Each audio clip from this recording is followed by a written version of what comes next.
Les quiero dar la bienvenida al taller de cierre del proyecto Desarrollo de papel de embalaje biodegradable y antibacterial utilizando un film bicapa basado en nanocelulosa procedente de residuos forestales de bolaina, Guasuma crinita, con incorporación de nanopartículas de cobre para la industria alimentaria. Bueno, este proyecto está financiado por Prociencia, OCITEC, y cuenta con la colaboración de la Universidad Nacional Agraria de La Molina y la Universidad de Auburn. Bueno, primero quiero agradecerles por estar presentes en este evento, ¿no? En el que vamos a tratar de demostrar los avances que hemos hecho en esta área, ¿no? Dentro de este proyecto, ¿no? En este evento van a participar el doctor Héctor González, quien es vicerrector de la Universidad Agraria de La Molina y es también coinvestigador del proyecto. También van a participar el doctor Abel Gutarra, quien es coinvestigador del proyecto por parte de la Universidad de Lima. Y después tenemos la participación también del ingeniero Sergio Arango, quien es tesista, bueno, era tesista y ya sustentó su tesis del proyecto, ¿no? Primero voy a empezar a presentar, yo voy a presentar la primera parte, más o menos voy a, en rasgos generales, qué cosa es lo que hemos venido haciendo dentro del proyecto. Entonces, como les comenté, este proyecto es financiado por Prociencia, ¿no? Tiene como entidad ejecutora la Universidad de Lima. Tenemos a la entidad asociada a la Universidad Nacional Agraria de La Molina y también tenemos una profesora que participa que es de la Auburn University, que es la profesora María Soledad Perencín, ¿no? Después tenemos dentro de las personas que participan dentro del proyecto está el doctor Abel Gutarra, el doctor Héctor González, Aldo Cárdenas. Héctor González y Aldo Cárdenas, ambos pertenecen a la Universidad Nacional Agraria de La Molina, la Facultad de Ciencias Forestales. Perdón. Y luego tenemos a la técnico Ros Contreras, quien es parte por parte de la Universidad de Lima. Y luego tenemos los dos tesistas, Daniel Zabaleta por parte de la Universidad de Lima y Sergio Arango por parte de la Universidad Nacional de Ingeniería, por la Universidad Nacional Agraria. Bueno, este proyecto, como han visto en el título, trata de preparar o sintetizar, ¿no? Obtener un embalaje que sea biodegradable y que utilice desechos, ¿no?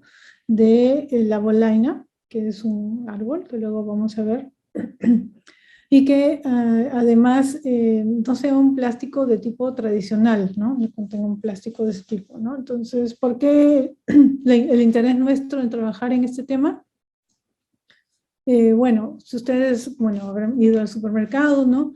Ven que siempre los alimentos vienen protegidos por algún empaque, ¿no? Generalmente son plásticos transparentes porque le da mayor visibilidad y además protege el alimento de posibles contaminantes, ¿no? Como pueden ser bacterias o productos químicos que pueden caerles, ¿no? Entonces, quedamos en que se utiliza muchísimo el plástico, como pueden ver en las figuras, ¿no? Simplemente en bolsas, ¿no? Que las contengan, que los agrupen, o si no, de esta forma, ¿no? Que se puedan agrupar en paquetes y se puedan ver, ¿no? Si nosotros tenemos en cuenta que cuando adquirimos estos alimentos, los envases y los plásticos que los cubren, ¿no? Como los films que vienen encima, los transparentes, esto se desecha, entonces, y que no somos los únicos que consumimos estos alimentos, esto se hace mucho más grande, ¿no?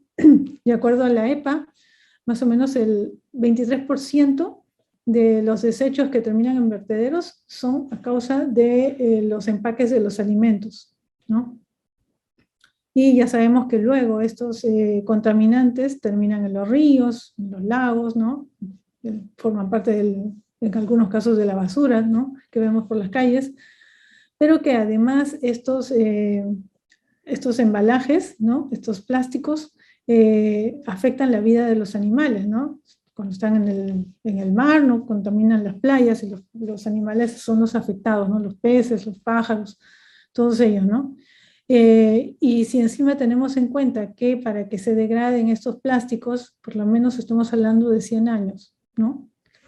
Entonces, la contaminación por estos materiales se incrementa mucho, ¿no? Hay que tener en cuenta también que casi todos estos envases son considerados de un solo uso. Quiere decir que los utilizamos una vez, ¿no? Como el film que va encima, cubriendo, en este caso de acá, ¿no? Los alimentos, ¿no? Y en esos que está cubriendo el brócoli, y luego se desechan, no se pueden reutilizar, ¿no? Entonces eso incrementa más el problema, ¿no? Que se tiene.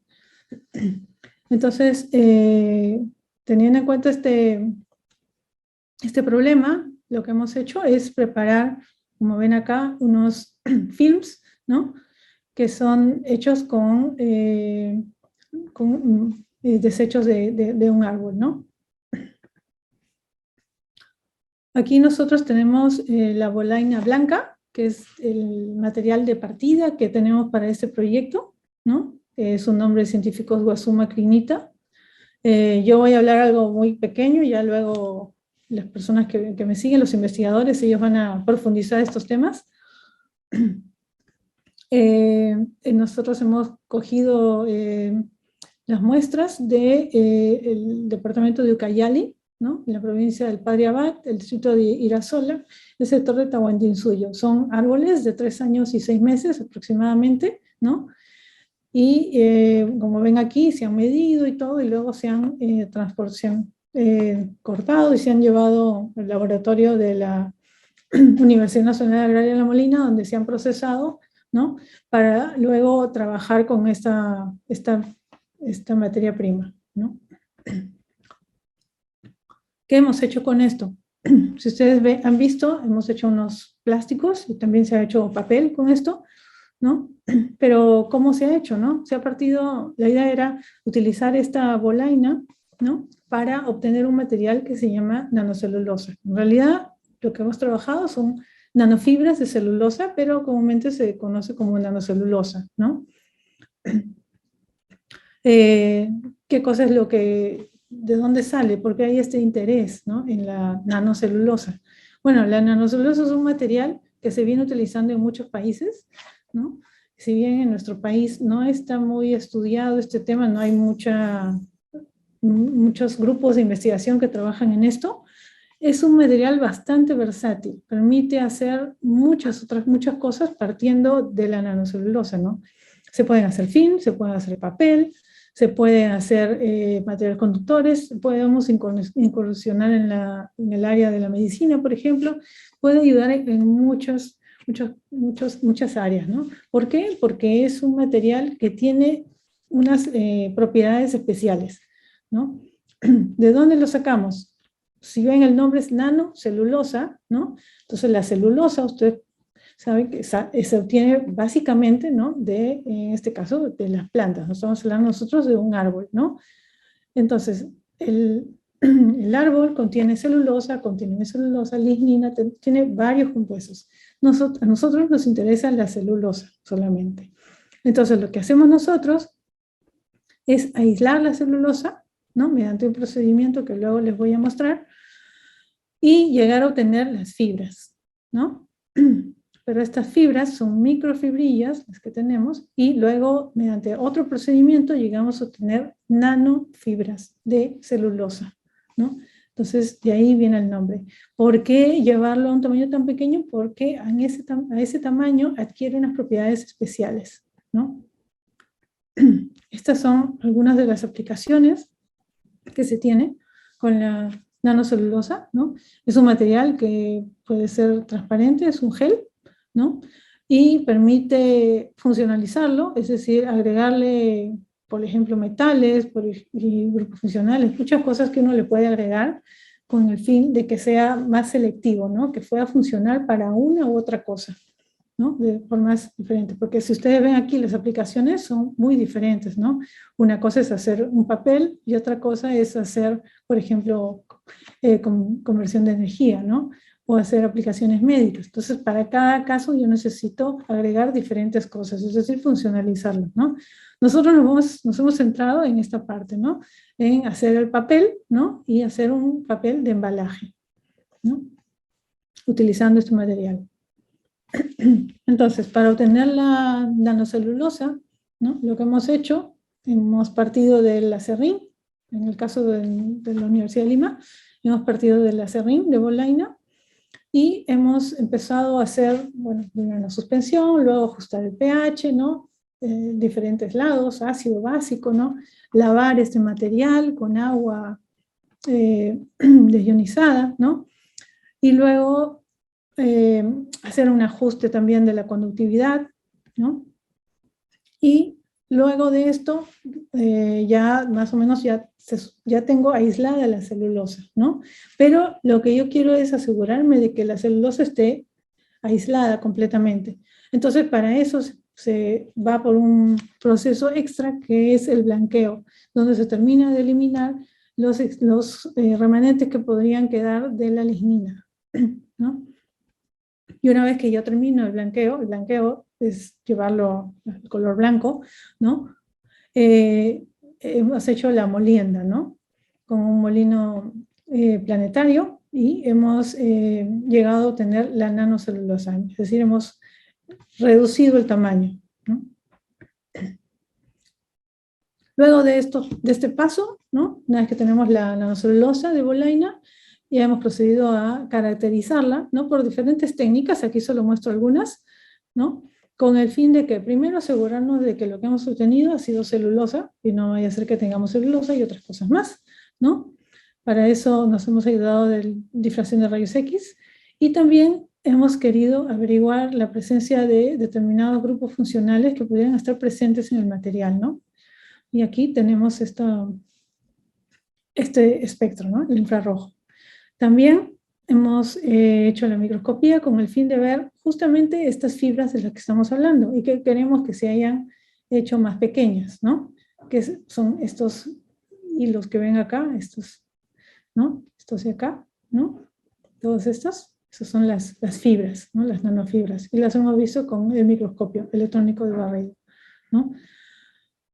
Luego también se ha determinado el porcentaje de sólidos, que en el caso de la que hemos trabajado estaba por aproximadamente el 3% de sólidos, ¿no? Que hemos trabajado. Y luego con este insumo hemos empezado a fabricar los films. Estos son algunos de los films que hemos trabajado, ¿no? Hemos hecho otras variaciones también, tratando de obtener un material que sea resistente, flexible, ¿no? Que cumpla con los parámetros que uno espera, ¿no? Para un film, ¿no? Tal como lo ve de manera comercial, ¿no? Entonces, hemos utilizado otros insumos, ¿no? Por ejemplo, hemos agregado glicerina, ¿no? Y también hemos agregado otros componentes que le da la propiedad antibacterial, ¿no? Que serían las nanopartículas de cobre, ¿no? Las cuales se han obtenido a partir del método de precipitación, ¿no? Hemos obtenido esas nanopartículas y se ha obtenido estas nanopartículas y se han agregado en diferentes proporciones a los materiales, ¿no? También, bueno, hemos hecho microscopías de estos films con el fin de ver cómo están distribuidas esas nanopartículas dentro del material, si están de forma homogénea o no. Como pueden ver aquí, están como aglomeradas todavía, entonces hay que mejorar esta parte, ¿no? Para que estén mejor distribuidas, ¿no? Aquí están mejor, ¿no? Y luego hemos hecho también la Universidad Nacional Agraria, hemos hecho la caracterización de estos films para ver si es que cumplían con estos parámetros. Y también se ha unido con esta extrusora, se ha unido el papel que fabricaron en la Universidad Nacional Agraria con esta nanocelulosa de Bolaina se unió con los films que se han preparado, ¿no? Y se han probado las propiedades de la unión de estos dos, ¿no? Acá pueden ver cómo queda, estos están unidos, ¿ya? Uno con el otro, ¿no? Son films de diferentes porcentajes, ¿no? Son los que se vieron en las diapositivas anteriores. Bueno, dentro del proyecto se tenían varios entregables, ¿no? Dentro de los que nosotros tenemos, bueno, se logró obtener la nanocelulosa, ¿no? Se caracterizaron, se obtuvieron los films. También tenemos el papel de embalaje, que es la unión entre el papel y el film. Tenemos también una tesis de pregrado por la Universidad Nacional Agraria de La Molina, que pertenece a Sergio Arango, quien ya sustentó su tesis. Luego tenemos otra tesis de pregrado por la Universidad de Lima que está pronta a presentarse, ya está redactada, estamos con las últimas correcciones. Tenemos un artículo enviado a una revista de Q2 de Springer, es Water and Soil Pollution, y la solicitud de patente anti-Necopy, también la patente ya la tenemos que presentarla, estamos justo en esa documentación que nos falta por ahora. Y bueno, esos son más o menos los alcances que tenemos de este proyecto, ¿no? Ha sido, la verdad, un proyecto bastante corto, pero veo que hemos podido alcanzar los objetivos, ¿no? Y bueno, ahora voy a dar pase a mis co-investigadores, ¿no? Y muchas gracias. Bueno, ahora voy a dar pase al doctor Héctor González, quien nos va a presentar una ponencia titulada Los recursos forestales como materia prima para la obtención de celulosa en el Perú. Bien, buenas tardes. Gracias por la invitación y obviamente contento de ver un trabajo bien realizado, hecho y dirigido por la doctora Silvia y con todos los colegas aquí presentes al final. Bien, como un complemento a lo presentado por la doctora Silvia, ¿no?, sobre los resultados obtenidos con la nanocelulosa, como ella lo menciona también, que es un tema relativamente nuevo, ¿no? La palabra sugiere también que el origen probablemente también sea de la celulosa. Y justamente voy a hablar del punto de partida de la celulosa y de dónde provendría en este caso, ¿no? De dónde, cómo es que parte la idea en este caso de utilizar la madera de bolaina que le he mencionado, ¿no?, hasta llegar a obtener el producto final. Bueno, en mi caso es hablar sobre los recursos forestales como materia prima para la obtención de nanocelulosa en el Perú. Obviamente voy a enfatizar un poco sobre la bolaina, cómo es que se llegó a la bolaina y por qué debería ser esta madera también.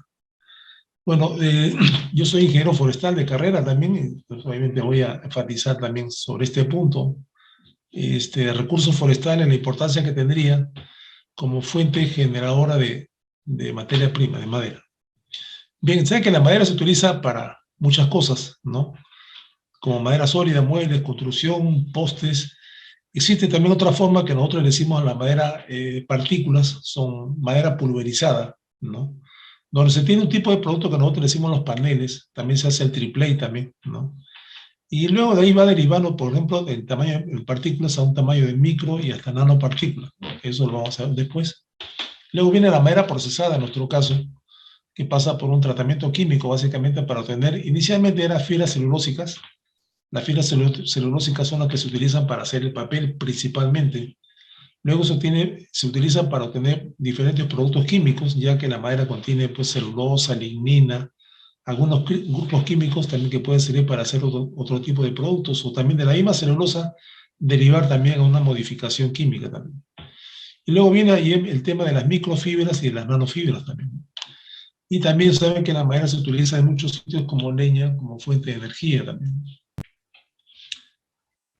Bien, la madera proviene de dos lugares. Nosotros le decimos el bosque nativo, el bosque natural, o de las plantaciones forestales. Ambas se diferencian que el bosque nativo siempre estuvo ahí, creció, siempre se reprodujo y se mantiene pues una población de árboles que ya después la gente lo ha ido utilizando. El problema es que en bosque nativo como no hay una regularidad en control, suele ser agotado y a veces se ve afectado por un tema ambiental debido a la sobreexplotación de la materia prima.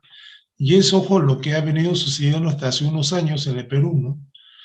Desde el inicio de la forestería, en la industria forestal en el Perú, casi siempre se ha sacado madera de bosque nativo y más bien ya en los últimos 15 años más o menos se ha enfatizado más el tema de plantaciones forestales. Una plantación forestal es como un cultivo, ¿no? Se saca la semilla, se sacan las plantas a un vivero y luego se llevan a campo definitivo, como si fuese un cultivo agrícola más o menos. Bueno, la madera se obtiene y se utiliza en forma directa, aunque son muy raros los casos, pero se sigue utilizando en algunos sitios como para postes, en algunos sitios hasta para construcción también, en forma directa, en forma rolliza. Pero lo normal es transformarla. Hay una transformación mecánica donde se utiliza mayormente una sierra de cinta, una sierra de discos, no sé, para cortar la madera. Eso le decimos transformación mecánica, o el otro lado también aplicar procesos químicos, lo que le decimos transformación química. En los dos casos hacemos una diferencia notable en cuanto a la materia prima, porque la madera tiene un costo de acuerdo al proceso, a la transformación. Si es transformación mecánica, cuesta más como madera para este tipo, suele costar más de $200 tonelada. Y en transformación química el precio es mucho más bajo. Lo que pasa es que en transformación química se utiliza mayormente residuos de madera. Por lo general, para la industrialización de la madera siempre se busca una madera barata, disponible, accesible y abundante. Esta frase genérica en verdad se traduce para nosotros los forestales en una frase también muy simple. Para que todo esto sea posible, debe ser una madera que crezca rápido, ¿no es cierto? Y el crecimiento rápido es justamente lo que garantiza el bajo costo también y la fácil disponibilidad. Bueno, entonces nuevamente madera rolliza, madera cerrada que le dije que va para viviendas, puertas, pisos, muebles, postes, y son los residuos los que van a transformación química. Este concepto del uso de los residuos se asocia también a la frase que hoy día se conoce como la economía circular, ¿no? Que habla de la reutilización de los recursos, de los subproductos que quedan de una transformación. Ahora, ¿la madera es una materia prima o un material? Uno puede decir, me sirve para obtener algo diferente, pero también la madera tiene sus propias características que le hacen que se comporte como un material, ¿no? Como un material de ingeniería, debido a que aporta ciertos requisitos de resistencia también. Y eso se debe justamente también a la estructura misma de la madera, que es la celulosa. Bueno, la madera, un tronco, del tronco en sección transversal uno corta la madera y encuentra diferentes características al cortar un tronco. Está la corteza, que es la parte externa, y la parte interna, que es la madera, que a su vez se diferencia por el color. La zona clara le dicen albura, y la zona oscura le dicen duramen. Aunque no aparecen todas las maderas, pero es una forma de ir caracterizando la madera. Y al interior de la madera encontramos una estructura organizada, como se ve esta imagen, ¿no? Son un conjunto de células alargadas, fusiformes, que generalmente van a un tamaño entre 1 a 3 hasta 5 milímetros en algunos casos, que se van acomodando como unos ladrillos, ¿no? Pegados unas detrás de otras. Y el cemento que une estos ladrillos o esta fibra viene a ser la lignina. La celulosa conforma la pared de estas fibras que han sido inicialmente una célula, ¿no? O sea, todo esto nace de un tejido vegetal que se va formando como una célula, justamente de ahí viene su nombre, ¿no? La celulosa viene el nombre porque conforma la pared de la célula. La célula luego crece, le da el volumen a la madera. Una vez que forma la constitución de la pared celular, muere la fibra, la célula, y queda constituida como un ente inerte, pero siempre su estructura es estable debido a su composición química. Bueno, para comparar nada más, ¿por qué le dije hace un momento materiales? No solamente materia prima, sino material, porque la madera de siempre se ha ido utilizando como material para elaborar diferentes tipos de productos. Antiguamente la madera era el material por excelencia, pero hoy en día ha sido reemplazado ya por los metales y los plásticos, básicamente. Bueno, entonces en esta clasificación, donde está el fierro, los metales, aleaciones, los plásticos, que ya lo mencionó también la doctora, que mayormente son los termoplásticos, que son los que se utilizan para hacer envoltura de alimentos, y es también el objetivo de este proyecto, de encontrar un producto que tenga cualidades que pueda reemplazar con ventajas a los materiales termoplásticos al final, ¿no? La ventaja del material lignocelulósico, elaborado fibra celulósica o con nanocelulosa, que es totalmente orgánico y biodegradable también. Entonces encontramos también los plásticos, los cerámicos, los materiales lignocelulósicos, materiales compuestos, que es una combinación de los anteriores, y hoy en día también estaría el grupo de los nanomateriales que viene, es una evolución de lo que antes era la microcelulosa, que ya existía en los años 90, ¿no? Hasta lo que hoy día conocemos como la nanocelulosa. Microcelulosas a nivel de microfibras, ¿no es cierto? De una micra, 2 micras, y en el caso de la nanocelulosa viene a ser las milimicras al final, mucho más pequeñas, ¿no?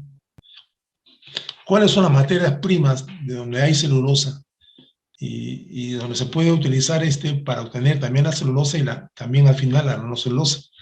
Mientras podamos obtener fibras con pared celular que contenga celulosa, ya hay una potencialidad para luego de ahí obtener a la nanocelulosa. Ahora, ¿cuáles son estas materias primas? Puede ser de todo aquello que es principalmente no maderable, como el algodón, como la caña de azúcar, que es una materia prima que se sigue utilizando por excelencia hasta los años 80, más o menos. Luego viene el cáñamo y los ágaves. Todo lo que era no maderable se utilizaba hasta el año 1840, en la mitad en la mitad de la segunda revolución industrial, ¿no? Y luego aparece la madera. La madera tiene la característica de que por su estructura organizada se descubren procesos o métodos para separar las fibras de la madera, sea utilizando un método químico, se disuelve la lignina que une las fibras y se separan las fibras enteras, o si no también se utiliza un proceso mecánico, en este caso solamente es energía mecánica para separar violentamente la fibra, ¿no? La diferencia entre ambas es que en el primer caso, el proceso químico, es mucho más suave separar las fibras, aunque se gasta más reactivo químico, puede tener una mayor potencialidad en contaminación. Y en el proceso mecánico solamente es energía, pero el problema es que esta energía actúa de manera violenta contra las fibras y en muchos casos las destruye, como se ve en la imagen también. Bueno, y esto ya lo mencionó la doctora. Luego de la pared de la fibra, en la pared de la fibra encontramos una organización muy especial que se va constituyendo, se va desglosando entre lo que es una macrofibría, una microfibría, a la estructura organizada de la celulosa. Y explicar cómo es esta estructura al interior de la fibra, ¿verdad? Acá se ve una imagen, ¿no? Pues, microscopía electrónica de la pared secundaria de una cobertura, una parte interna de una fibra también. Viene la madera. Ahora, ¿qué es lo que nos interesa? ¿Hacia dónde llegamos? La madera se encuentra pues en diferentes lugares. Hay dos tipos de madera, lo que decimos fibras cortas y fibras largas. Las fibras cortas son las latifoliadas, como los abedules, los eucaliptos, los álamos. Hay también híbridos, que son cruces entre ellos, y el grupo de las maderas fibras largas, como las coníferas, que son los pinos y los abetos, ¿no? El abeto es ese famoso pino de Navidad, ¿no es cierto? Acá se ve una montaña de astillas, en una fábrica. Esto, si no me equivoco, es en Brasil.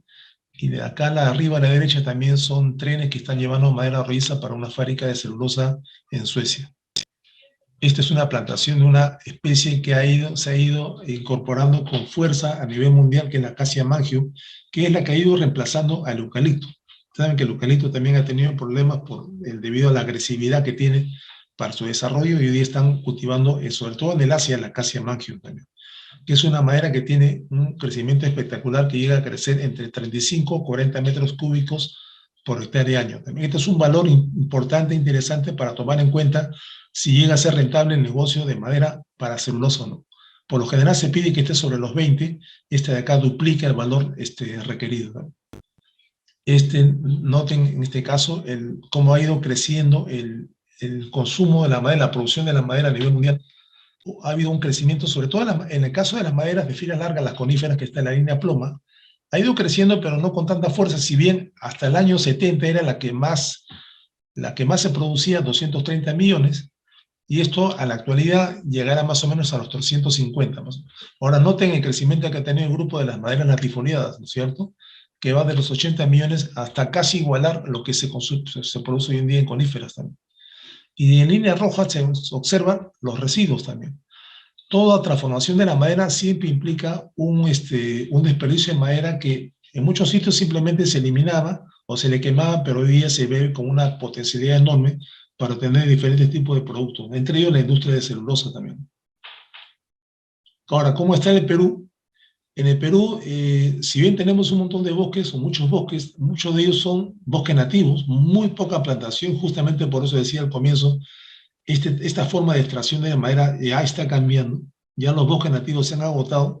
Si bien el Estado desde el año 2000 ha venido haciendo concesiones forestales, como se ven acá en la imagen, las zonas verdes oscuras son zonas de concesión forestal que el Estado otorga para que se vaya sacando madera, pero nuevamente son bosques nativos y el problema que hay es que el Estado le da el permiso, paga un derecho de canon por la madera, pero la gente no planta. Simplemente saca la madera y se supone que el Estado pues debería hacer esa labor, cosa que no se va a cumplir en muchos sitios al final, ¿no?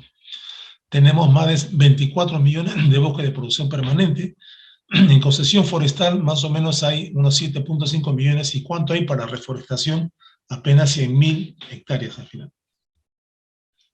¿Cómo estamos en la madera? Es lo que nos interesa también, y a donde quería llegar luego a los residuos.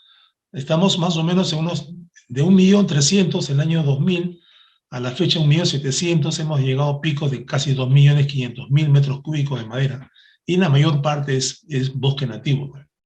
O sea, cómo se noten, imaginen toda la cantidad de madera que ha sido sacando y el agotamiento que han sufrido los bosques de la Amazonía, principalmente, ¿no? En este caso ahora, ¿esa madera en qué se utiliza?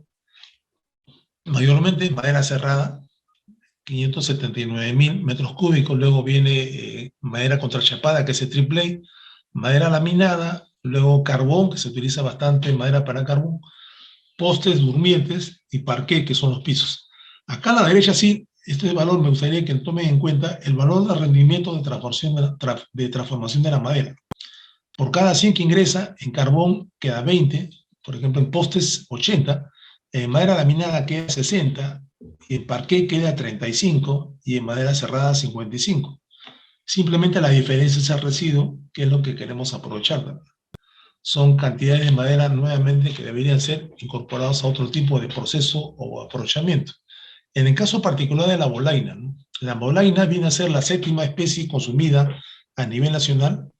Es la primera especie reforestada en la selva. Se utiliza mayormente para parihuelas y hay en promedio más o menos un consumo de unos 70.000 metros cúbicos de bolaina al año. La mayor parte proviene de bosque nativo.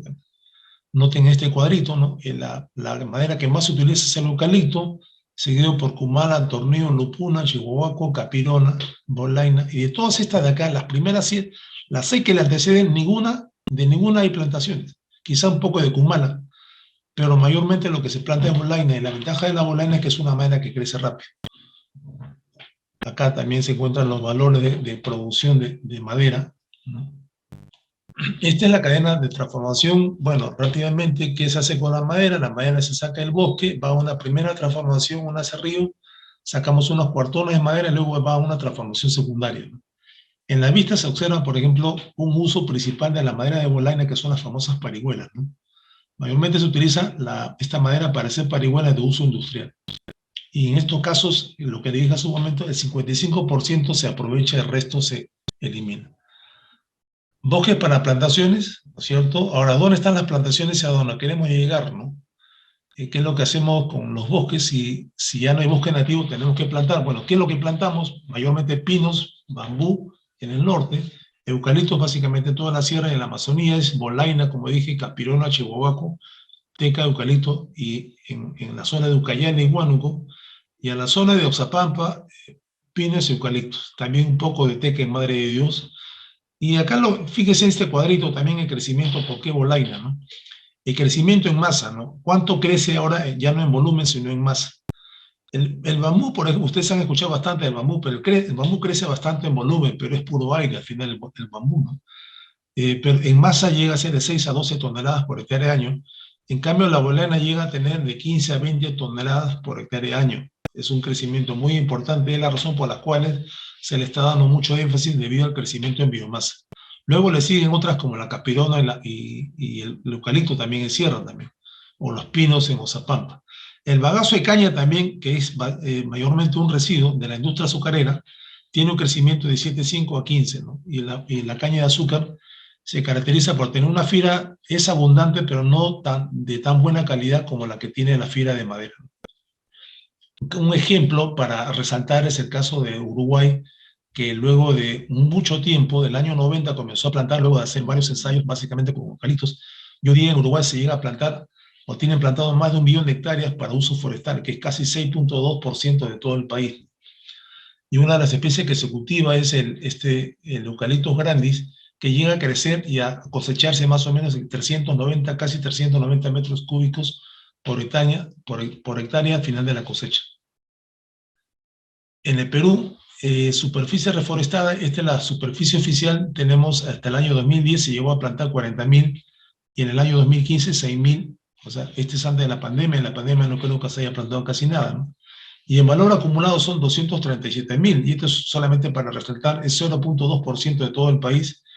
En Ucayali se espera que debe haber más o menos unas 20.000 hectáreas, pero las principales especies en Ucayali nuevamente es bolaina blanca y capirola, ¿no?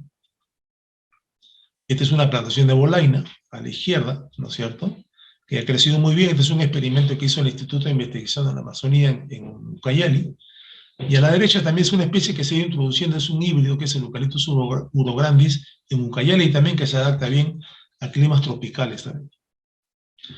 La potencialidad de la bolaina, nuevamente, maderas, residuos, celulosa blanca, papeles blancos, nanocelulosa, celulosa marrón, que es la que se destina para papeles oscuros o paneles también, y productos químicos como la nanocelulosa cristalina, se diferencia de la fibra hilar por la forma. La lignina, que es un producto químico también, del cual se puede obtener también de la madera, y la celulosa regenerada para rayón, acetato y carbosa y metilcelulosa. En Ucayali, en Huánuco, se dispone de al menos unas 4.000 hectáreas plantadas de bolaina. Bueno, la celulosa ya esto lo menciono porque ya Sergio lo va a mencionar más, es solamente resaltar que es un material abundante, fácil de cosechar también como madera, como fibra ofrece gran resistencia y buenas propiedades físico-mecánicas, bastante afinidad por el agua, pero se hidroliza por los ácidos también y por calor también se llega a oxidar. Bueno, una industria de celulosa, la imagen que se ve es en Chile, es una fábrica que llega a producir al día, ellos llegan a producir 2.000 toneladas de celulosa, al día, ¿no? Esta fábrica consume casi unos 8.000 metros cúbicos de madera al día. Para eso se requiere mucha inversión en plantaciones para tener un abastecimiento asegurado. Y luego esta industria poco a poco ha ido innovando para lograr un aprovechamiento integral, no solamente de toda la madera en lo que se refiere a los residuos y los efluentes también. Acá, bueno, la producción de celulosa también que ha ido creciendo también, si bien al inicio eran pino, bagazo y eucalipto en ese orden, hoy en día las especies que predominan son eucaliptos, acacias, pinos ha pasado al tercer lugar y el bagazo también al cuarto lugar. Claro, acá en rojo también, no remarco acá, el rojo, si no me equivoco, es el papel reciclado también. Todo esto es fibra para papel, ¿no? La pulpa química está en 140 millones de toneladas al año. Bueno, el papel, esto ya lo mencionamos luego, y la producción de papeles y cartones, que también ha ido importante. ¿Y por qué también justamente el tema del trabajo? Es que uno de los papeles que más se produce y se sigue consumiendo a nivel mundial es papeles para envolturas, empaques y cartones. Justamente es uno de los objetivos en este proyecto, ¿no? Buscar un refuerzo para un tipo de papel para envolturas de alimentos también, como estos de acá que aparecen en la imagen, ¿no? Se utiliza bastante papel marrón, papel oscuro para embalajes y envolturas de alimentos. La idea justamente era que el papel sea reforzado, utilizando como aditivo también la nanocelulosa, ¿no? Y el potencial, por ejemplo, en el caso del Perú, Perú más o menos, considerando que de las 200.000 toneladas que se consume de fibra al año, la mitad reciclado, estas 100.000 toneladas al año de reciclado, en el Perú podrían requerir, considerando un 3% de uso de nanocelulosa como aditivo, se utilizaría más o menos 3.000 toneladas, se requerirían 3.000 toneladas al año de nanocelulosa también. Es solamente para ver el potencial, ¿no? Bueno, ya esto, lo del papel también es algo que ya lo paso. Y bueno, resaltar al final, ¿no?, la labor también que se ha hecho también acá en la universidad con el trabajo. En verdad fue largo al final. Hemos pasado la pandemia también en el trabajo, y bueno, y obviamente se agradece también a todos los que participaron, además de la misma doctora Silvia, sus colaboradores que nos han ayudado bastante también, ¿no? a Silvia, a Ben, también a Rose, también a Daniel al inicio, y también el grupo de la universidad, donde está Aldo, que en estos momentos se encuentra en España, haciendo en Alemania, perdón, siendo que está de paso por España, está en Alemania haciendo su doctorado. Sergio, que acaba de hacer su presentación también. Y el grupo de colaboradores está la persona Daisy también, y el señor Cabrera también, y Liner también, que nos ayudó, un técnico, un egresado que nos ayudó bastante también en este trabajo también. Y también al grupo que participó también, que de alguna manera ha colaborado para redondear este tema de la nanocelulosa. Como dijo Silvia también al inicio, ¿no? Es poco lo que se ha ido investigando sobre nanocelulosa en el Perú, pero ya a nivel de Latinoamérica hay un grupo mucho más consolidado, sobre todo grupos que vienen de Chile, de Argentina y de Brasil, ¿no? Acá sí cabe mencionar también y resaltar el apoyo que se ha tenido de la red Nanocelia, la red CITE, en la cual también la Universidad de Lima forma parte a través de la doctora Silvia también. Hemos tenido apoyo de la Universidad de Misiones, la Universidad de Concepción, y el trabajo también aplicado lo hemos hecho con el apoyo de una empresa privada que es una fábrica de cartón, la empresa Carvinza también. Y bien, eso sería todo. Sí. Muchas gracias. Muchas gracias, doctor González, por su participación. Realmente muy, muy interesante lo que ha comentado sobre la bolaina y el papel y todas las cosas que se pueden hacer, ¿no? Y lo que nos falta recorrer en esto de la nanocelulosa. Bueno, ahora invito al doctor Butarra, quien nos va a comentar el tema películas de nanocelulosa con nanopartículas de cobre para empaques de alimentos. Gracias. Muy bien, buenas tardes con todos. Eh, un gusto reunirme con ustedes, a todos los colegas y a los interesados en el tema. Dentro del grupo, lo que me toca a mí es hacer una exposición, como dice el título, sobre las películas de nanocelulosa con nanopartículas de cobre. Y la finalidad es justamente empaques de alimentos. Yo voy a hacer una exposición un poco más genérica, más o menos recopilando los conceptos generales que hemos podido recoger después de haber hecho este trabajo de investigación, que por supuesto dan pie a la continuación del trabajo de aspectos ya mucho más detallados. Entonces, yo empiezo mi exposición brevemente, solo voy a tomar 4 puntos y un quinto último punto.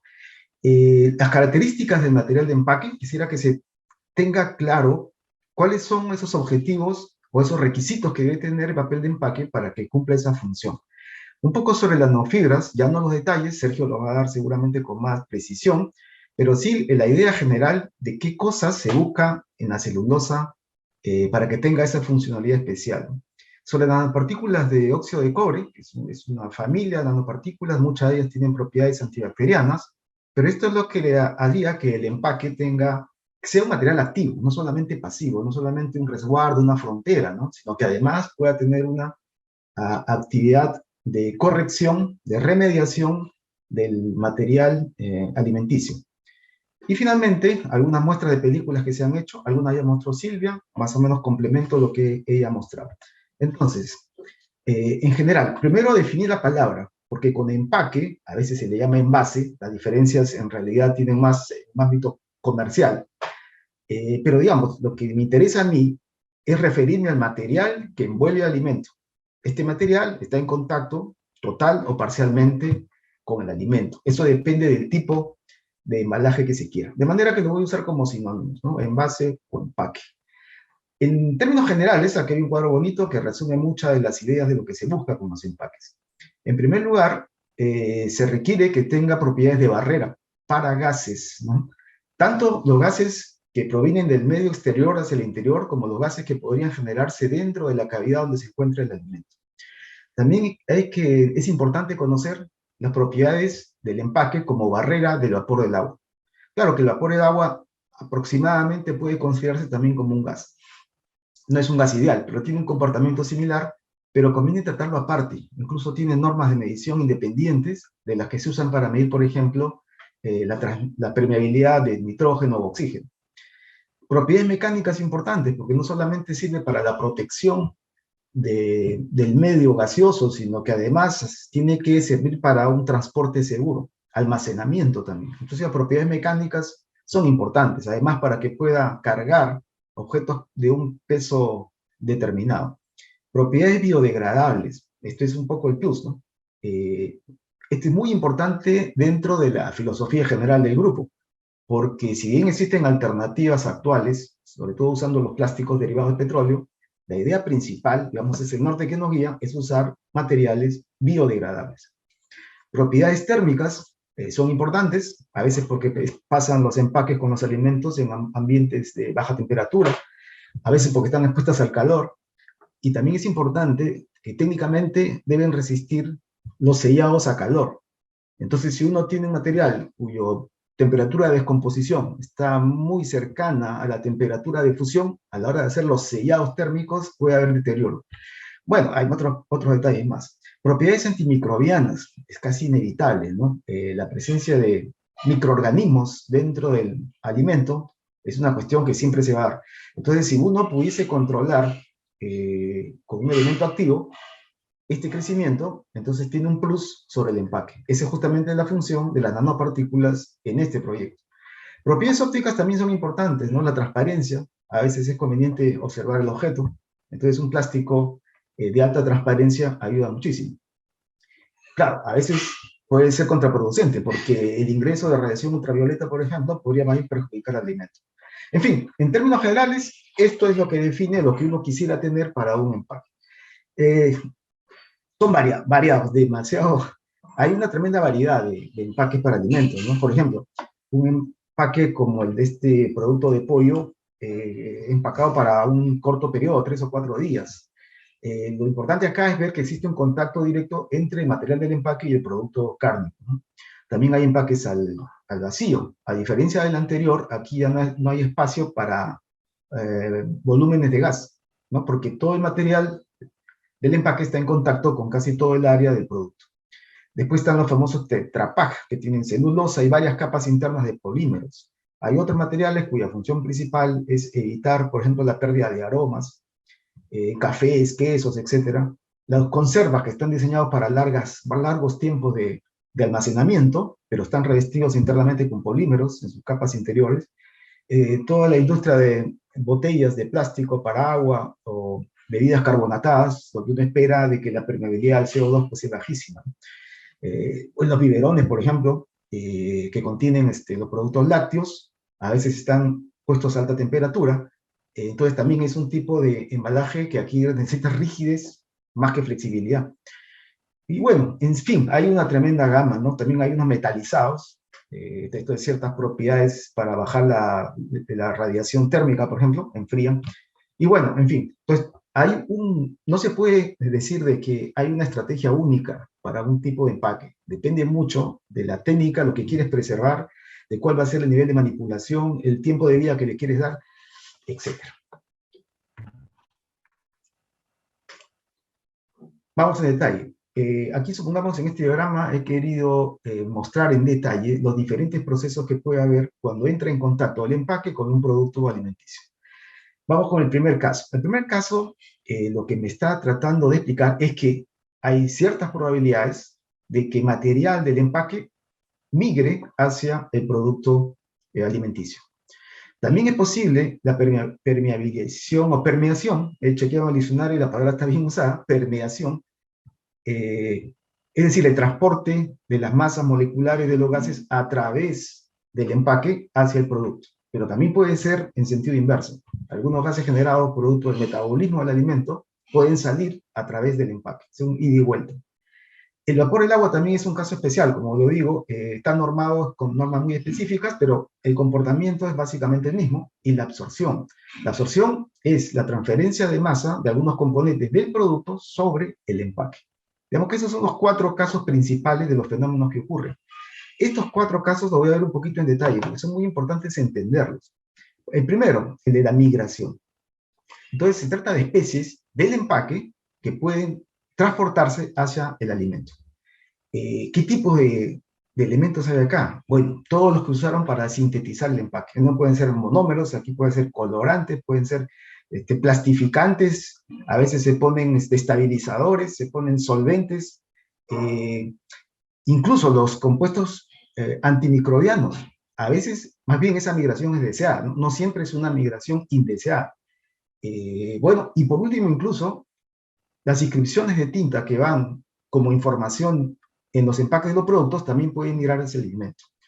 Felizmente, estas ecuaciones de transporte son bien conocidas, o sea, en cualquier texto de físico, química se encuentran, y están descritas básicamente por las dos leyes de Fick. En estas ecuaciones, lo que tratan de explicarte es, en primer lugar, cuál es el flujo de moléculas desde el lugar donde hay mayor concentración, es decir, el empaque, hacia el producto. Claro, a medida que tú te alejes del punto de encuentro, de la zona de alta concentración, la concentración disminuye, ¿no? Te alejas y disminuye la concentración. Cuando has agarrado un estado estacionario, o sea, pasa mucho tiempo y existe una disminución de la concentración a medida que te alejas del punto de contacto. Entonces, esta ecuación lo describe, la constante fundamental es la constante de difusión, que tiene que ver mucho con estructura molecular, incluso microscópica, porosidades, etcétera, polaridades, grupos funcionales. Toda esa información está metida en esta constante, ¿no? Y normalmente eso se mide en laboratorio. Difícil deducirla teóricamente. Pero entonces, esta es la primera ecuación que me dice, a medida que ingreso en la dirección del alimento, cómo encuentro distribuida estas concentraciones de las especies que migran.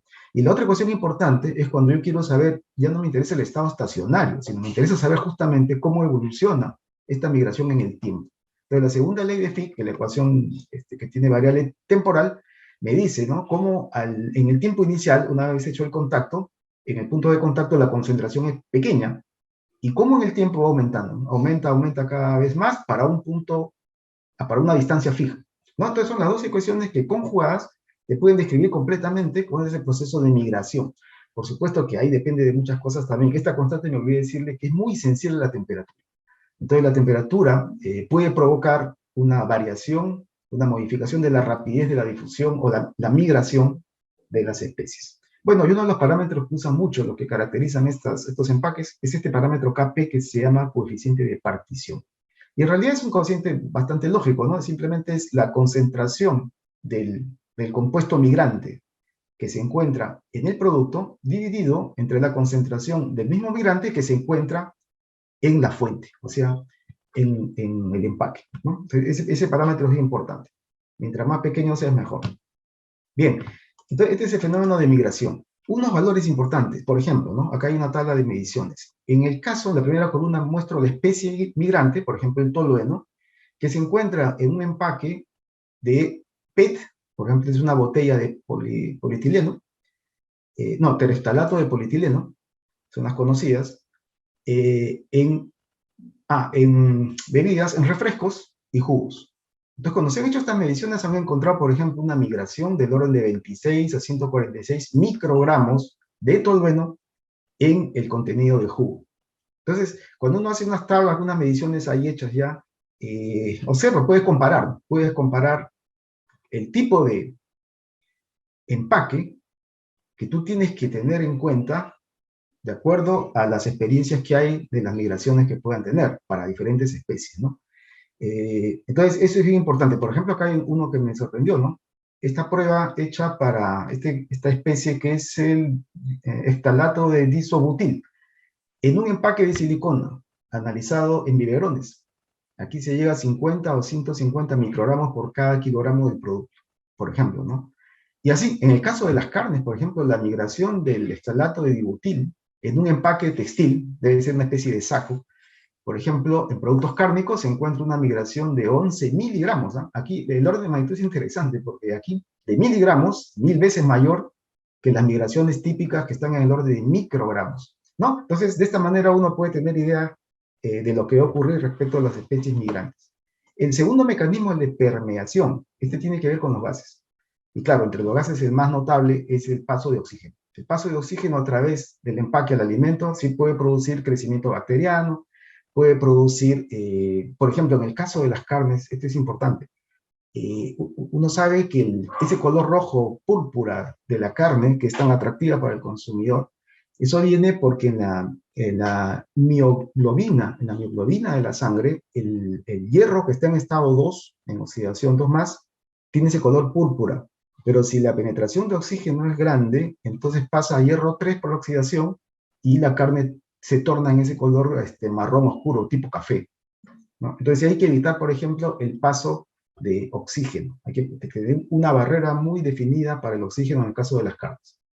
¿Ya? Eso es importante. Y bueno, eso por supuesto puede causar variaciones de sabor, de olor, de textura. Las mediciones están normadas también acá. Las normas están acá en la STM, la norma F1927, etcétera, para oxígeno. Y claro, hay otros gases también, el CO2, por ejemplo. Hay algunos que por el proceso metabólico del producto se generan CO2. ¿Ya? Entonces, hay casos así especiales. Lo que es importante saber es que aquí pueden haber en los dos sentidos.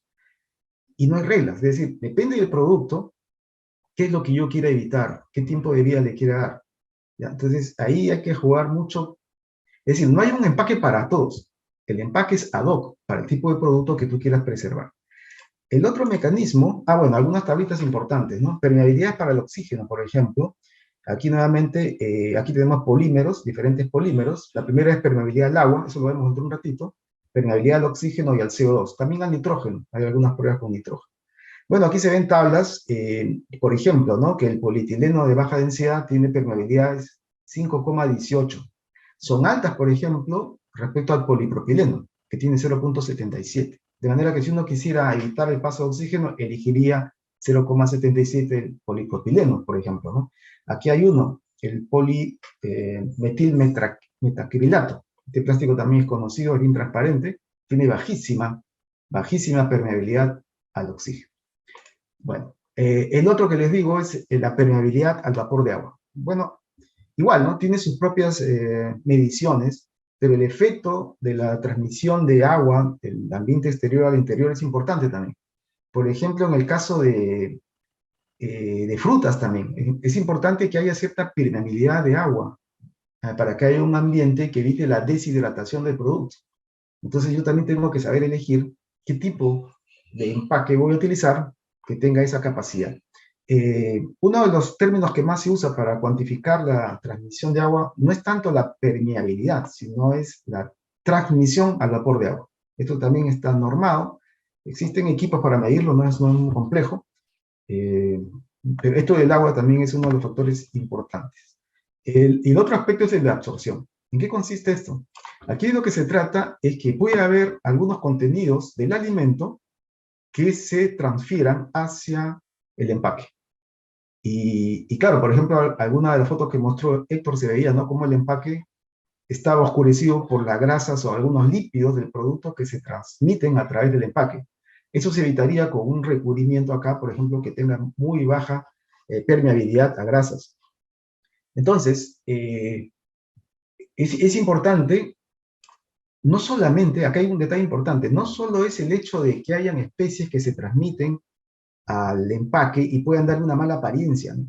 Sino que la incorporación de algunos componentes pueden hacerle perder propiedades establecidas en el empaque inicial. Por ejemplo, puede producir hinchamiento, apertura de porosidades, entonces pierde propiedades de permeabilidad, se hace más poroso, más permeable, ¿no? Entonces también este es un factor importante para evitar el deterioro del empaque. Entonces todo esto causa pérdidas de aroma, sabor, todo lo que pierde por la transferencia de algunas especies aromáticas, por ejemplo, dentro de la envoltura. Otra de las características importantes es el ensayo mecánico, ¿cierto? Las propiedades mecánicas también están bien definidas. Básicamente, acá hay una curva típica que está en cualquier texto de ciencia de materiales. Lo que se hace es aplicar un esfuerzo longitudinal a la muestra y observar estas diferentes zonas. Las primeras zonas, la deformación, tiene una ascendencia casi lineal. Entonces, en esta zona, el polímero todavía tiene cierta recuperación a la deformación. Una vez que sale de esta zona, llega a este punto, ya no. O sea, hasta este máximo, esto se llama la resistencia a la afluencia, hasta este punto todavía retorna más o menos a su forma inicial. Pero una vez que uno le aplica un esfuerzo mayor, ya inmediatamente disminuye el esfuerzo y el plástico se estira hasta que llega a un punto de rompimiento.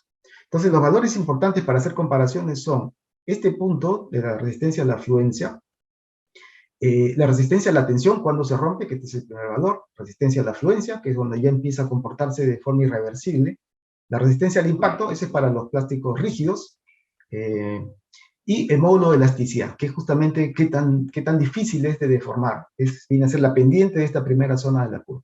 Todo esto también está normado, te dicen el tamaño de muestra, el espesor, etcétera, etcétera, y perfectamente caracterizable con los plásticos que se hacen. Aquí, que este cuadro también es bien importante porque, como le hemos dicho, nosotros queremos utilizar polímeros, biopolímeros, ¿no es cierto? Entonces, la competencia es dura, ¿no? Porque todos los materiales poliméricos provenientes del petróleo tienen bastante fortaleza mecánica, ¿no? Ustedes ven aquí, por ejemplo, la resistencia a la tensión, el punto de ruptura, todos oscilan entre 10 y 60, el polipropileno 29-35, el poliestireno 30-60, el polimetilmetacrilato está por 50, más de 50, y así. Mientras que a la derecha tenemos nuestros materiales, ¿no? Nuestros candidatos, que son los biodegradables, los biopolímeros. Salvo el PLA que hace la batalla, ¿no? El PLA, que también es un sintético, pero biodegradable, este sí tiene un valor alto, ¿no? Por eso es que lo usa mucho para las impresiones 3D, porque es un plástico rígido. Tiene 35,8, bueno, está en el rango de los derivados de petróleo. Por ejemplo, aquí el quitosano se nota su debilidad, ¿no? 8,25 y se rompe. Es muy, muy débil, con 8,25 megapascales. Sin embargo, acá abajo ustedes ven que aparecen las nanofibras de celulosa. Y la resistencia a la tensión es de 118, es superior a cualquiera de estos polímeros derivados de petróleo. Entonces, claro, esto da una cierta esperanza, que desde el punto de vista mecánico es posible hacer combinaciones entre biopolímeros para obtener el nivel de rigidez a la tensión que uno busca.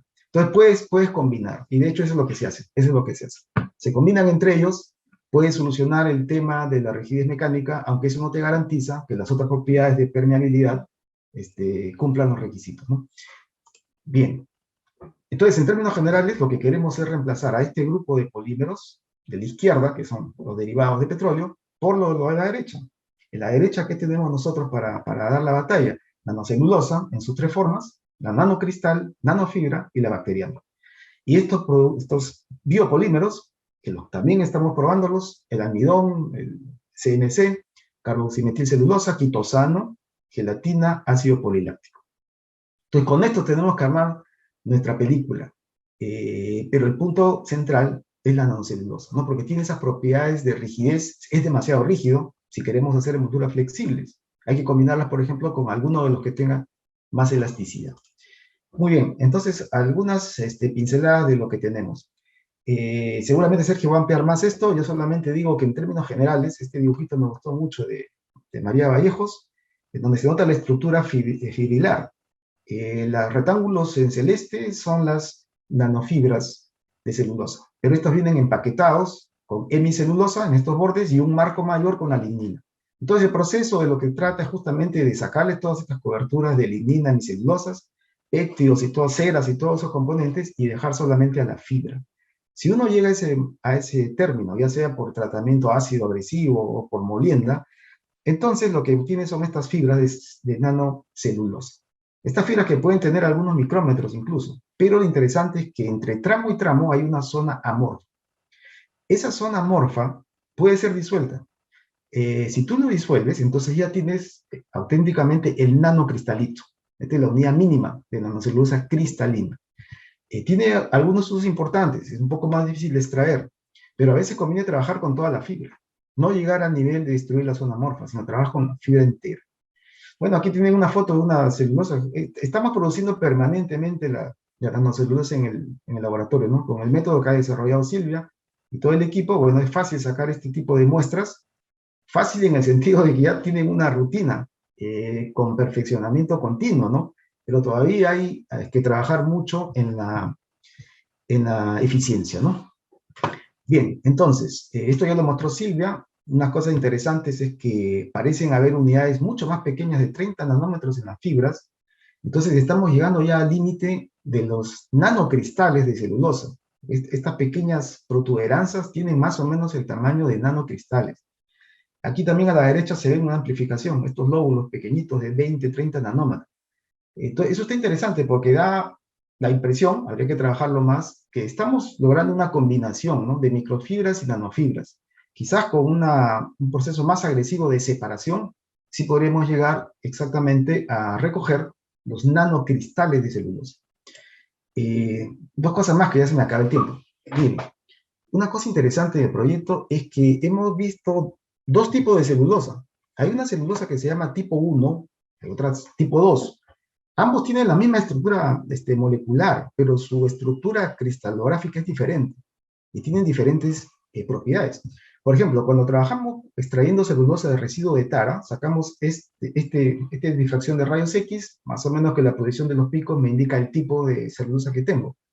De residuo de tara sacamos la nanocelulosa tipo 2, que en esta referencia se observa, porque tiene un pico más o menos por 12 grados. Aquí está. Sin embargo, en el de Bolaina, en algunas muestras de Bolaina, las mayorías, sí hemos sacado celulosa tipo 1. Y aquí tiene el pico más o menos por 16. Esto nos demuestra, y a eso quiero llegar, de la variabilidad de celulosas o de nanofibras de celulosa que puedes obtener no solamente por el método de extracción, sino también por la especie biológica. ¿Ya? Entonces, ese tema me parece interesante. Tenemos dos tipos, por el momento, de celulosa. Y son distintas. Miren, por ejemplo, acá una muestra de cómo se comportan los dos frente a un medio, una solución coloreada de azul de metileno.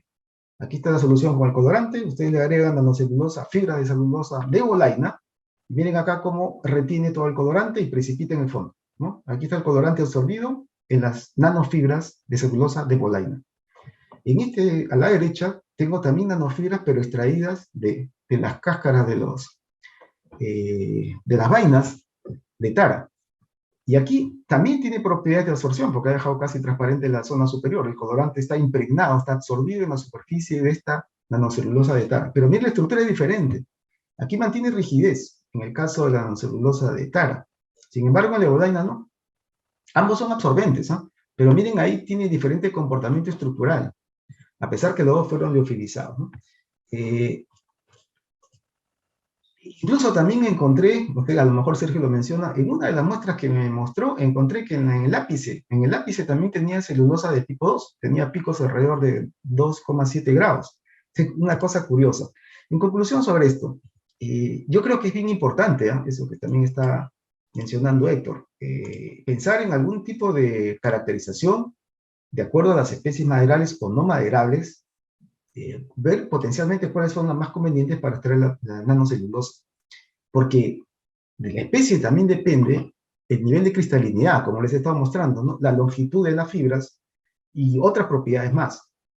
Y no descartar la opción de la nanocelulosa de origen bacteriano. Ese también me parece un tema de mucho potencial, mucho potencial. Son sintetizados metabólicamente por microorganismos, por bacterias, y son celulosas limpias. No tienen lignina, no tienen hemicelulosa, no tienen cera, son fibras puras de celulosa. Claro que hay discusiones sobre el rendimiento, etcétera, pero me parece una alternativa muy, muy interesante.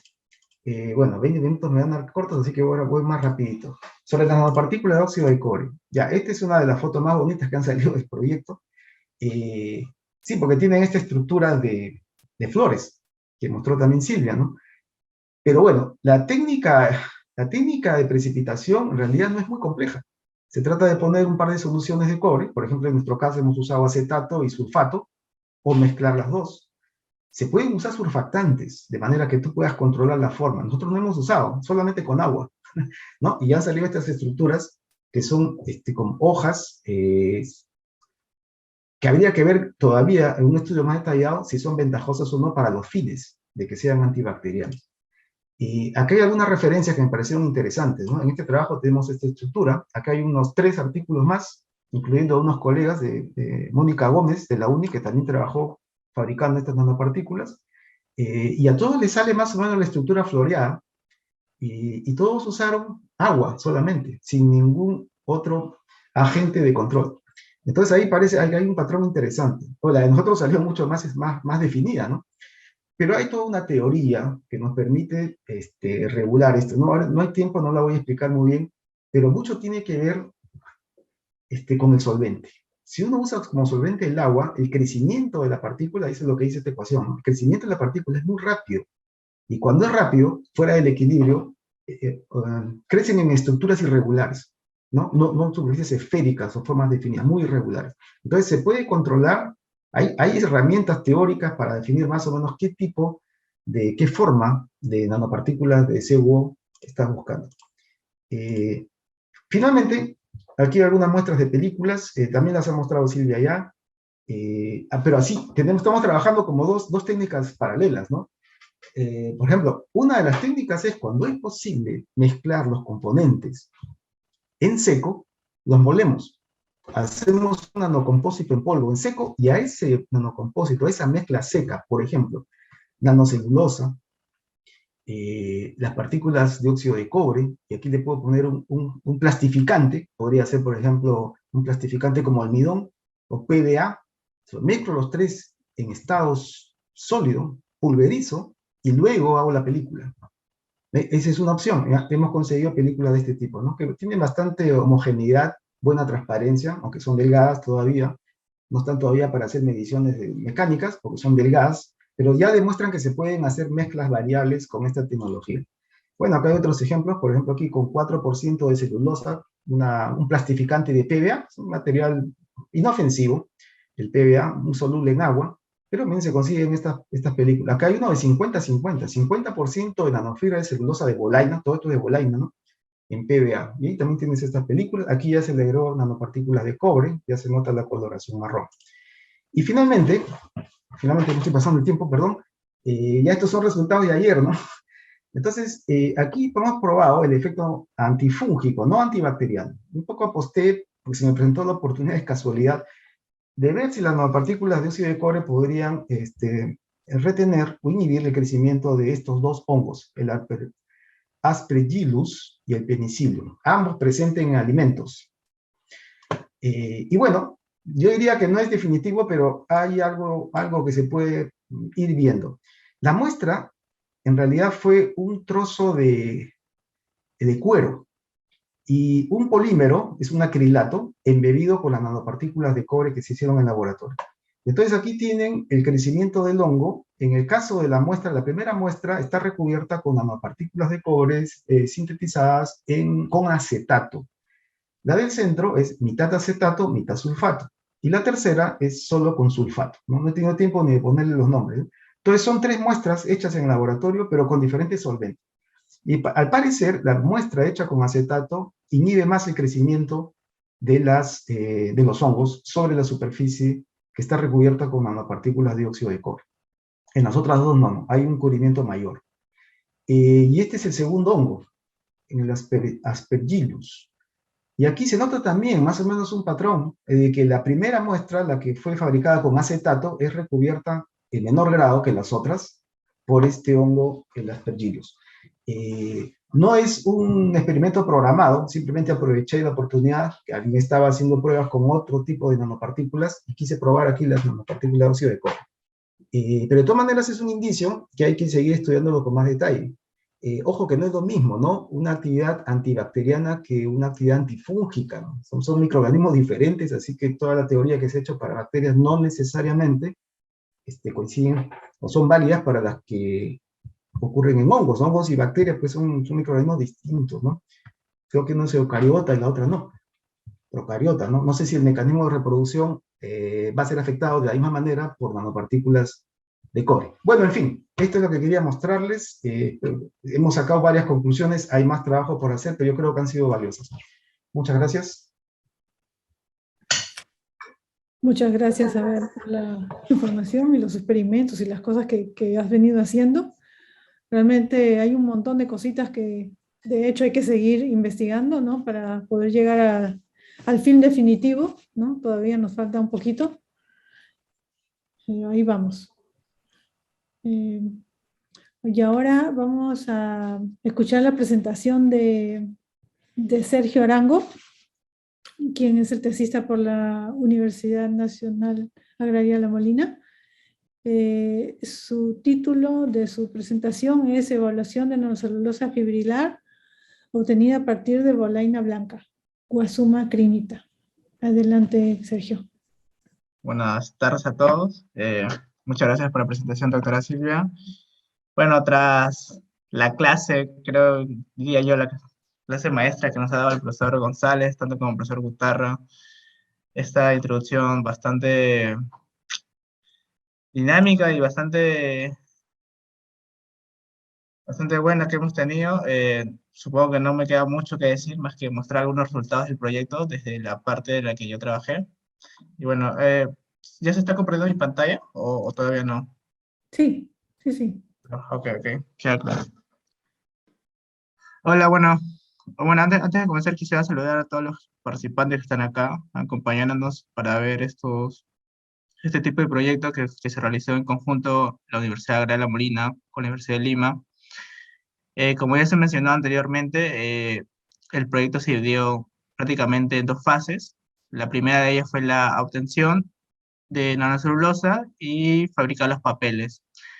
Y en una segunda etapa o segunda fase fue lo que es desarrollar el biofilm con la nanocelulosa y el papel, reforzada con las nanopartículas de cobre. En esta primera fase fue en la que yo me involucré como tesista y desarrollé la siguiente investigación como tesis. Evaluación de la nanocelulosa fibrilar de madera de bolaina blanca proveniente de una plantación de Ucayali, Perú. Bueno, a modo de introducción, hablaré algo breve, porque realmente no tengo mucho que decir. Eh, Básicamente, la celulosa es el polímero natural más abundante que hay en el planeta. Esta la podemos encontrar en diferentes tipos de fuentes, vegetales, es más, o la podemos encontrar sintetizada por algunos microorganismos como bacterias. Desde el punto de vista vegetal, tenemos las materias lignocelulósicas, que son características de especies forestales, de madera, para hablar por un término más común. La celulosa se encuentra conformando parte de la pared celular de las fibras de la madera. Como pueden ver en la imagen, si queremos hablar desde un punto elemental hasta un punto más complejo, biológicamente hablando de la composición de la madera, encontramos en primer lugar lo que es la cadena celulósica. Esta cadena celulósica está compuesta, es llamada homopolímero. ¿Por qué homopolímero? Porque está compuesta básicamente de una misma unidad química. Esta unidad química se llama glucosa. Esta glucosa se enlaza una con otra a través de un enlace 1-beta 4 glucosídico, liberándose agua, por lo cual también se llama anhidro beta 1,4 glucosídico, disculpen. Estas cadenas celulósicas tienen la capacidad de entrelazarse unas con otras a través de enlaces puente hidrógeno, generándose otro tipo de estructura más compleja, lo que nosotros llamamos microfibría. Estas microfibrillas o fibrillas elementales también se unen unas con otras a través de enlaces químicos o también enlaces apolares como los enlaces Van der Waals, conformando una estructura más compleja llamándose macrofibría. Esta macrofibría, con otros tipos de compuestos, como es la hemicelulosa y la lignina, conforman la pared celular de la célula vegetal de la madera, a lo que nosotros llamamos fibra. No sé si podrán recordar tanto como la imagen que representó el profesor Butarra como el profesor González, que daban énfasis básicamente que estas fibrillas son como unos ladrillos que se encuentran dentro de la pared, y ya, esta hemicelulosa es como que envuelve una con otra para que haya una mejor interacción, una mejor ordenación de estas fibrillas dentro de la pared, sedimentadas o sí, sedimentadas con otro compuesto que es la lignina. Bueno, ¿cómo es que nosotros cómo es que extraemos de este material? O sea, ¿cómo extraemos celulosa a través de esta fuente lignocelulósica? Bueno, esto se puede extraer a través de diferentes métodos. Hay métodos mecánicos, métodos químicos, métodos mixtos que combinan metodologías mecánicas con metodologías químicas para llegar hasta estas estructuras elementales que nosotros llamamos microfibrillas, que bajo un término tecnológico se le conoce como nanocelulosa. Ahora, ¿qué de peculiaridad tiene esta nanocelulosa? Bueno, básicamente se ha descubierto que tiene características intrínsecas. Por ejemplo, poseer propiedades mecánicas superiores al acero a una densidad muy baja. Eso es un ejemplo. Es por ello que a través de estas características intrínsecas se ha vuelto un material muy atractivo para diferentes usos y aplicaciones en diferentes tipos de industrias. Ahora, tomando eso como premisa, el objetivo bueno, mi tesis básicamente se basó y tomó como caso de investigación el uso de una especie latifoliada, como lo es la bolaina blanca, la cual se encuentra de manera masiva en plantaciones forestales en Perú, y por tanto esa opción puede usarse como materia prima de manera continua para la producción de nanocelulosa, de tal manera que se generen productos forestales con un valor agregado. Asimismo, se tomó como efecto de estudio evaluar la posición longitudinal del fuste o del tronco del árbol de bolaina sobre las propiedades que ésta puede tener, cómo puede influir la posición longitudinal en el origen de la nanocelulosa. Bueno, básicamente la investigación se dividió en 3 etapas. La primera etapa fue lo que es la recepción y condicionamiento de la materia prima. La segunda etapa fue la digestión y blanqueamiento de la pasta celulósica, y por último la obtención y caracterización de la nanocelulosa fibrilar. Como pueden ver en imágenes, estas 4 imágenes se relacionan más al hecho de de las operaciones mecánicas que pasó la madera hasta la obtención de chips. Como pueden ver en la imagen A, estos son trozas representativas de 3 diferentes secciones del tronco de la madera, de la sección alta, media y basal. Estas pasaron por por una operación mecánica para obtener rodajas de aproximadamente 3 centímetros de espesor para no dañar la fibra como tal. Asimismo, también se recogió la serrín. Esta serrín me sirvió para caracterizar químicamente la madera posteriormente. Y por último, a través de las rodajas, una última operación, con un formón de manera manual, se obtuvieron los que son los chips. Posteriormente, estos chips fueron procesados químicamente a través de un digestor y se obtiene como producto lo que pueden ver en la imagen en el lado izquierdo. Esa pasta se le conoce como pulpa celulósica y queda ese color básicamente. Y lo que este proceso, el objetivo de este proceso es eliminar, es quedarme con un material celulósico eliminando los materiales no celulósicos como son la lignina y hemicelulosa. Posteriormente, como yo quiero un material únicamente o intrínsecamente de celulosa, puramente hablando, se pasó por un proceso de purificación, el cual es el blanqueamiento. A través de este blanqueamiento se usó diferentes tipos de reactivos, considerando teóricamente su poder blanqueante sobre la materia. Esto tuvo como objetivo 2 cosas. Uno, como ya le dije, es purificar la materia, obtener un material netamente de celulosa, y el otro es reducir lo máximo posible lo que es la lignina residual o la lignina remanente en el material. Entonces, como pueden ver en la imagen derecha es lo que tenemos, lo que es la pulpa antes de blanquear y la pulpa después de blanquear.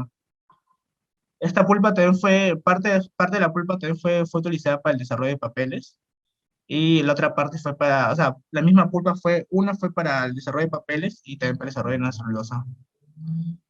Ahora, una vez obtenida la pulpa celulósica blanqueada, esta pasó por un proceso de molienda para obtener propiamente lo que es la nanocelulosa. A través de ese proceso de molienda, lo que se usó como equipo un molino planetario de bolas, lo que es básicamente, como puede en la imagen ver, es una plataforma giratoria que está compuesta por 4 vasijas.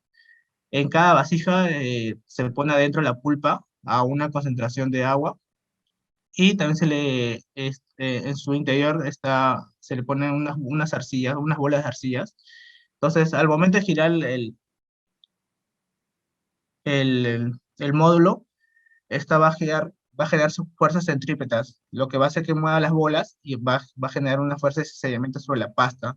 Entonces, ¿qué es lo que yo llamo fuerza de sellamiento? Es que cuando las bolas choquen unas con otras, estas van a impactar sobre la celulosa, haciendo que se genere por así decirlo, un tipo de molienda. Entonces, como yo le dije, la pasta de celulosa son fibras. Entonces, cuando impactan estas bolas sobre la fibra, va a hacer que se desintegre una con otra, liberando las microfibrillas o nanocelulosa, por así decirlo. Entonces, en la imagen C es lo que tenemos, la nanocelulosa en suspensión en agua. Una vez obtenida la nanocelulosa fibrilar, esta pasó a su caracterización.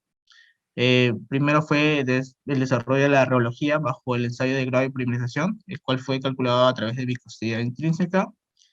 Esta vez se desarrolló lo que es el estudio de su morfología, el entorno químico y el desarrollo y conocer cuantitativa y cualitativamente la cristalinidad de este material. Y esto fue desarrollado a través de imágenes SEM, espectros FTIR y espectros DRX, ¿no?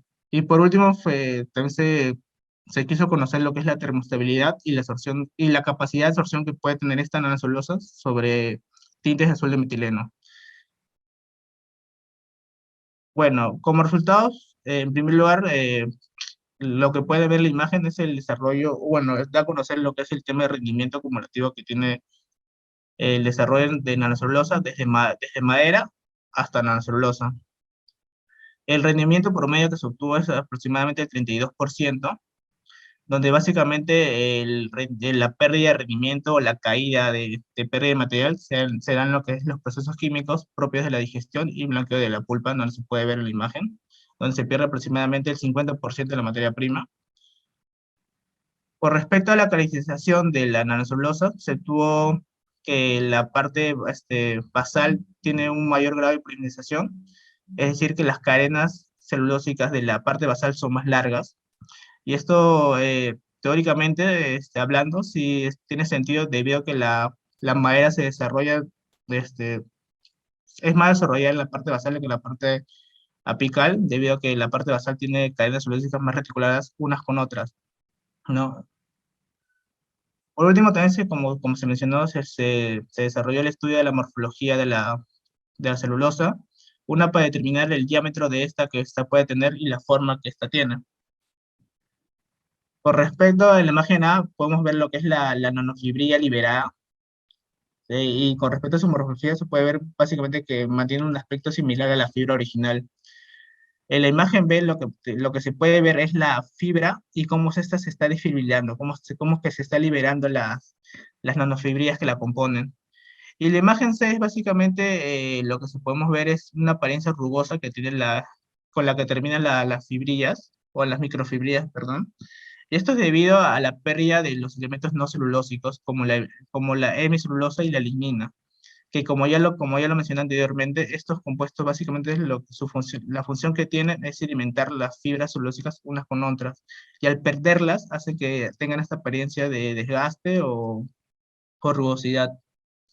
Ahora, con respecto a la medición de los diámetros de las microfibrillas a lo largo del eje longitudinal del árbol, estadísticamente hablando, se comprobó que la parte apical es la que presenta diámetros mayores en las microfibrillas obtenidas. Con respecto a la caracterización del entorno químico de la nanocelulósica, yo me quiero enfocar básicamente en dos puntos. Como se puede ver en el espectro de IR, se puede ver básicamente del punto entre el rango entre 1045 y 1049, este rango son propios de enlaces químicos carboxílicos y que dan a conocer básicamente la estructura cristalina de la nanocelulosa. Y como pueden ver, son puntos críticos de- muy pronunciados con respecto a otro punto que se encuentra en el rango de 792 a 880, que es básicamente propio de enlaces químicos de la región amorfa de la celulosa. Entonces, con esta imagen yo puedo previsualizar el hecho de que me puede indicar que esta nanocelulosa obtenida tiene un alto porcentaje de cristalinidad y un porcentaje bajo de zona amorfa o desordenada.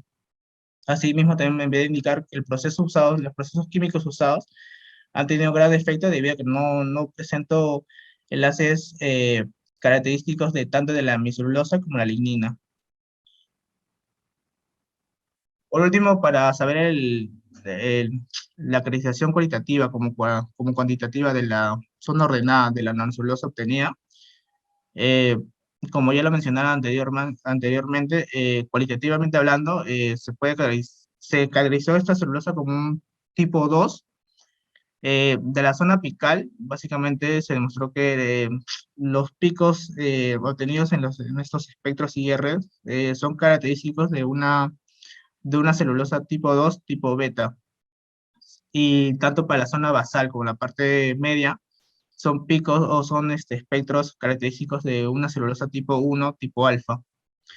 Ahora, eh, hablando un poco del polimorfismo, como ya lo mencionaba anteriormente, que se refiere a la capacidad que tiene una materia para presentar más de una región ordenada, tenemos en primer lugar lo que es la celulosa tipo 1, que es básicamente la cristalinidad que tiene la celulosa en su forma adaptiva, sin ningún tipo de influencia o tipo de tratamiento que influye en ella. En esta podemos encontrar dos tipos de polimorfismo natural: celulosa tipo 1 alfa y celulosa tipo 1 beta. ¿Cuál es la diferencia una con otra? Es que la celulosa tipo 1 alfa La segunda cadena celulósica gira en la misma dirección que la celulosa, que la primera cadena, llamándose una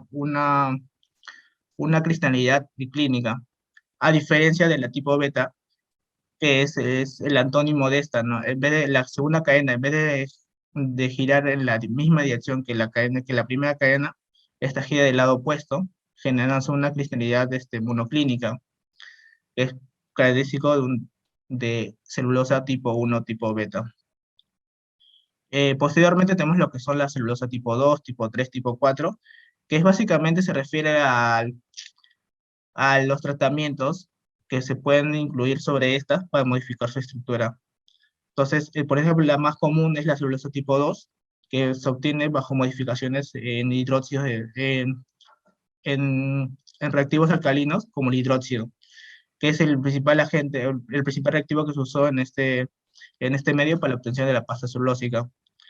Ahora, ¿por qué con los espectros obtenidos? Porque es básicamente la zona apical es la que muestra es la que mejor dicho, hubo una mayor reordenación de su estructura, cambiándose de una celulosa tipo 1 a una tipo beta. Es por lo que como se muestran los resultados, muestra una cristalinidad menor con respecto a la sección media, la sección basal. Esto influye debido a que mientras que un material tenga una estructura más ordenada, es químicamente más estable. Entonces, hablando pues, del lado opuesto, si un material presenta menor región ordenada, esta va a ser químicamente más vulnerable a ser reordenada, que es lo que pasa en la zona apical, como pueden ver los resultados, que es la parte basal, que es la que tiene mayor una ordenación de su entorno. Ahora, con respecto al análisis termogravimétrico que se obtuvo de la nanocelulosa obtenida, se demostró que la muestra del ápice pierde un porcentaje ligeramente mayor a la masa que la muestra de la base, que es básicamente un 3%. La máxima tasa de degradación de la celulosa de la base se produce aproximadamente 6 grados por encima de la celulosa del ápice. Y esto básicamente se relaciona a dos resultados que tuvimos anteriormente.